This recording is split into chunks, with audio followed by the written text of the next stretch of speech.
Rezvani. I'm a resident research scholar at Dartmouth College.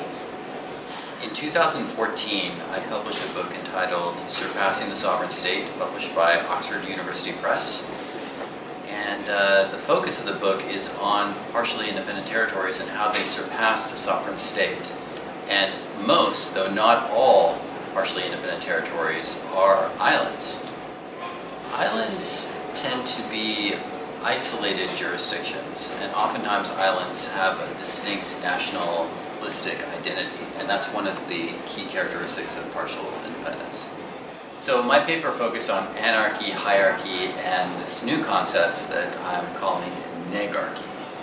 And so what I do in the first part of the paper is I focus on the advantages and disadvantages of anarchy and hierarchy, anarchy being the absence of government, hierarchy being the centralization of government. Both have advantages and disadvantages. So for example, the advantage of anarchy is, well, economists emphasize things like the invisible hand. But then you have Nobel laureates like Joseph Stiglitz who say that sometimes the reason why the invisible hand is invisible is because it's not there. And so that can be problematic. And anarchy can give rise to all sorts of collective action problems that are widely published in the literature. And so sometimes states respond to anarchy through hierarchy, where they centralize powers. And indeed, they can benefit in many ways from that, and they can provide, for example, public goods to localities, things like roads and police and defense. They can provide a common market.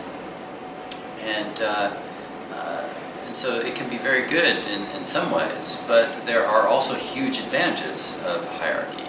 One of the big disadvantages of hierarchy is the existence of exclusive institutions and extractive institutions. So you have a wide range of countries all over the world that they don't have the other complementary form of, or related opposite form of institution, inclusive institutions. So one of the things that I discussed in my talk, in my paper, was how there tends to be a consensus in the economics literature that countries do really well if they have these inclusive institutions. So these include things like independent judiciaries, independent press, independent accounting standards, independent watchdog organizations. And so the disadvantage of hierarchy is, or one of the biggest disadvantages, is that countries that centralize powers, they don't want to give their powers to these separate institutions. And the result is that they don't benefit from that. Instead, they extract resources from their populations. And there's a really horrible results from that, both in terms of security issues, but especially economic poverty. So the third type of international organization that I emphasized in the second half of my talk was negarchy. And negarchy includes my main focus, partially independent territories, but it also includes federations, it includes the European Union. So with respect to partially independent territories, as well as other forms of negarchy, they're defined by dividing and sharing powers. Dividing and sharing powers between a central government and one or more periphery territories. And the net result of that is nationalistic compromise, where problems that might otherwise exist in a hierarchical arrangement, where ethnically distinct populations feel like they've been abused by a hierarchical government that wants to control everything in the state. Instead, they can exercise their nationalistic distinctiveness because they are given powers to govern their own affairs. Plus, this form of negarchy, what I call negarchy, this division of powers, it also has huge economic advantages. Because local people, they have a better ability to understand how to allocate their own resources, to rule over their own lives, to they know who to hold account as far as local leaders are concerned. And so frequently, autonomous regions are very successful.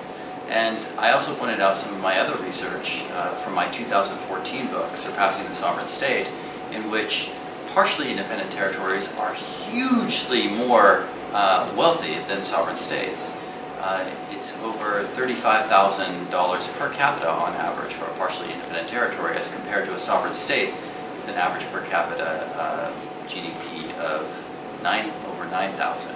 So partially independent territories are much wealthier, and this controls for things like region, population size, and a lot of different things. And so I discussed some of my research on partially independent territories and how they have these political and economic advantages. But in particular, I ended my conversation by focusing on federations. And Hainan province is a member unit of what scholars like Barry Weingast call a de facto type of federation. In fact, he emphasizes this concept of what he calls market-preserving federalism. It's not just him, it's a literature on this issue. And market-preserving federalism, federations in general, is another form of negarchy.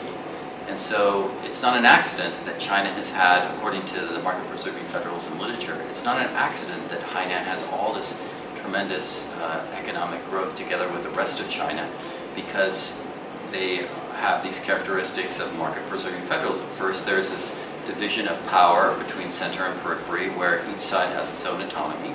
Secondly, the locality has final control over their own economic regulation. And third, the overarching government, China, provides a common market and other public goods. And so this is a great recipe for specialization, for competition, for advancing the comparative advantage of a locality. And the market-preserving literature emphasizes that it's because of market-preserving federalism that you have the British Industrial Revolution, you have the economic revolution that took place in America in the 20th century, but then you also have the tremendous economic revolution that's taken place after 1979 with the reform era under Deng Xiaoping in China, including Hainan province.